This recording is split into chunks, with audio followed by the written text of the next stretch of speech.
ವಿಚಾರಕ್ಕೆ ಸಂಬಂಧಪಟ್ಟಂಗೆ ಏನೋ ಗುಂಡಿನ ದಾಳಿ ಆಗಿದೆ ಅನ್ನುವಂತ ಮಾಹಿತಿ ಬಂದಿದೆ ಸರ್. ತಾವು ಭೇಟಿ ಮಾಡಿದ್ರೆ ಏನ್? ಧಾರವಾಡ ನಗರದ ಹೊರವಲಯದಲ್ಲಿ ಇರುವಂತಹ ಕಡಸಿನಕೊಪ್ಪ ಅನ್ನುವಂತ ಒಂದು ಗ್ರಾಮ, ಅಲ್ಲಿಗೆ ಹತ್ತಿರವಾಗಿ ನಮ್ಮ IIIT ಇದೆ.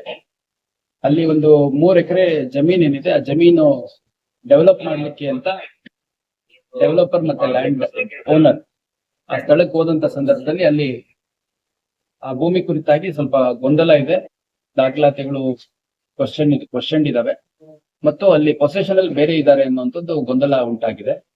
ಗೊಂದಲ ಉಂಟಾದಂತ ಸಂದರ್ಭದಲ್ಲಿ ಇವರು ಅಲ್ಲಿ ಯಾವ್ದು ಮಾತುಕತೆಗೆ ಅವಕಾಶ ಕೊಡದಲ್ಲೇ ನಾವು ಡೆವಲಪ್ ಮಾಡೋದೇ ಅಂತ ನಿಂತಾಗ ಯಾರು ಪೊಸೆಷನ್ ಅಲ್ಲಿ ಇದ್ರು ಅವರು ಕುಟುಂಬ ಸದಸ್ಯರು ಮತ್ತೆ ಕೆಲ ಸಂಬಂಧಿಕರು ಗ್ರಾಮಸ್ಥರನ್ನ ಅಲ್ಲಿಗೆ ಸ್ಥಳಕ್ಕೆ ಕರ್ಸ್ಕೊಂಡಿದ್ದಾರೆ. ಆ ಸಂದರ್ಭದಲ್ಲಿ ಒಂದು ಗೊಂದಲ ಉಂಟಾಗಿ ಅದ್ರ ಜೊತೆಗೆ ಪರಸ್ಪರ ಸಂಘರ್ಷ ಆದಂತ ಸಂದರ್ಭದಲ್ಲಿ ಯಾರು ಡೆವಲಪರ್ ಇದ್ದಾನೆ, ಡೆವಲಪರ್ ಜೊತೆಗಿದ್ದಂತ ಒಬ್ಬ ಪ್ರೈವೇಟ್ ಗನ್ಮೆನ್ ಅವನು ಏರ್ ಫೈರ್ ಮಾಡಿದ್ದಾನೆ, ಮತ್ತೆ ಎತ್ತಗಡೆ ಫೈರ್ ಮಾಡಿದ್ನೋ ಒಬ್ಬ ವಿಠಲ್ ಅಂತ 24 ವರ್ಷದ ಹುಡುಗ, ಅವನ ಕಿರುಬೆರಳ ಹತ್ರ ಒಂದು ಗುಂಡು ತಾಗಿದೆ ಅನ್ನುವಂಥದ್ದು ನಮಗೆ ಮಾಹಿತಿ ಬಂದಿದೆ. ಈ ಕುರಿತಾಗಿ ನಾನು ಸ್ಥಳಕ್ಕೆ ಕೂಡ ಭೇಟಿ ನೀಡಿದ್ದೀನಿ, ನಮ್ಮ ಅಧಿಕಾರಿಗಳು ಕೂಡ ಸ್ಥಳಕ್ಕೆ ಭೇಟಿ ನೀಡಿದ್ದಾರೆ. ಮತ್ತೆ ಇಲ್ಲಿ SDM ಅಲ್ಲಿ ವಿಠಲ್ ಹುಡುಗ ಏನಿದ್ದಾನೆ ಅವನು ಚಿಕಿತ್ಸೆ ಪಡ್ಕೋತಾ ಇದ್ದಾನೆ. ಅವನಿಗ ಪಾದದ ಹತ್ರ ಒಂದು ಗುಂಡು ಬಿದ್ದಿದೆ ಅಂತ ಹೇಳಿದೆ, ಅದನ್ನ ವೆರಿಫೈ ಮಾಡ್ತಾ ಇದ್ದಾರೆ. Is completely out of danger. ಮಾತಾಡ್ತಾನೆ, ನಾನು ಕೂಡ ಮಾತಾಡ್ಸ್ತೀನಿ. ಡಾಕ್ಟರ್ಗಳು ಕಾಲಿಗೆ ಪೆಟ್ಟು ಬಿದ್ದಿದೆ ಅಷ್ಟೇ, ಬೇರೆ ಏನು ಇಂಜುರೀಸ್ ಇಲ್ಲ ಅಂತ ಹೇಳಿದ್ರು.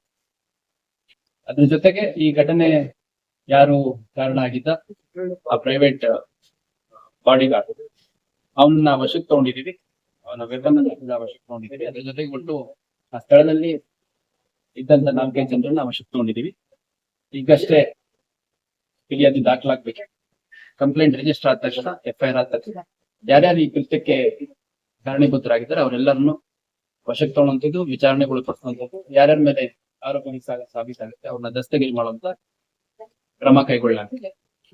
ಕೊಲೆ ಪ್ರಯತ್ನ ಮತ್ತು ಆರ್ಮ್ಸ್ ಆಕ್ಟ್ ಇದರಲ್ಲಿ ನಾವು ಕಂಪ್ಲೇಂಟ್ ಅನ್ನ ಕೊಡ್ತಾ ಇದ್ದೇವೆ. ಕಂಪ್ಲೇಂಟ್ ಅನ್ನು ತಗೊಂಡು ಮುಂದಿನ ತನಿಖೆಯನ್ನ ಮಾಡ್ತಾ ಇದ್ದೇವೆ. ನಾನು ಸಾರ್ವಜನಿಕರಲ್ಲಿ ಮತ್ತು ಮಾಧ್ಯಮ ಇಲ್ಲಿ ಯಾರಿಗೆ ಮುಂದಿನ ಪೆಟ್ಟು ಬಿದ್ದಿತ್ತು, ಅವ್ರ ಕಾಲಿಗೆ ಪೆಟ್ಟು ಬಿದ್ದಿತ್ತು, ಅವ್ರು ಔಟ್ ಆಫ್ ಡೇಂಜರ್ ಇದೆ, ಮತ್ತೆ ನಾನು ಮಾತಾಡ್ಸ್ಕೊಂಡ್ಬಿಟ್ಟಿದ್ದೀನಿ. ಮುಂದಿನ ಟ್ರೀಟ್ಮೆಂಟ್ ಮಾಡ್ತಾರೆ. Is completely out of danger. ಕಾಲಿಗೆ ಪೆಟ್ಟು ಬಿದ್ದಿರೋದು ಬೇರೆ ಯಾವ್ದು ಪೆಟ್ಟಾಗಿಲ್ಲ.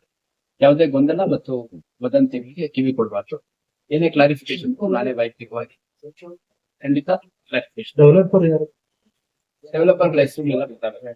ಈಗ ನನ್ಗೆ ಸದ್ಯಕ್ಕಷ್ಟೇ ಒಂದೆರಡು ಹೆಸರು ಈಗ ತಿಳಿದು ಬಂದಿದೆ. ಇವನ್ ಅಲ್ಲಿ ಯಾರು ಪೊಸಿಷನ್ ಇದ್ರು ಅವ್ರು ರೈತ, ಹಂಗಾಗಿ ಅವ್ರಿಗೆ ಹೆಚ್ಚು ಮಾಹಿತಿ ಇಲ್ಲ. ಹೋದಂತ ಸಂದರ್ಭದಲ್ಲಿ ಈ ಡೆವಲಪರ್ ಜಮೀನು ಖರೀದಿ ಮಾಡಿದ್ರೆ ಎಲ್ಲ ಇನ್ನೂ ಪತ್ತೆ ಮಾಡ್ತಾರೆ. ಈಗ ಅಲ್ಲಿ ಸ್ಥಳಕ್ಕೆ ನಮ್ದೇ ಜಾಗ ಇಲ್ಲಿ ಡೆವಲಪ್ ಮಾಡ್ತೀವಿ ಅಂತ ಹೋದಾಗ ಅಲ್ಲಿ ಪೊಸಿಷನ್ ಇದ್ದು ರಿಜಿಸ್ಟರ್ ಮಾಡಿ ಇಷ್ಟೇ ಇನ್ಸಿಡೆಂಟ್.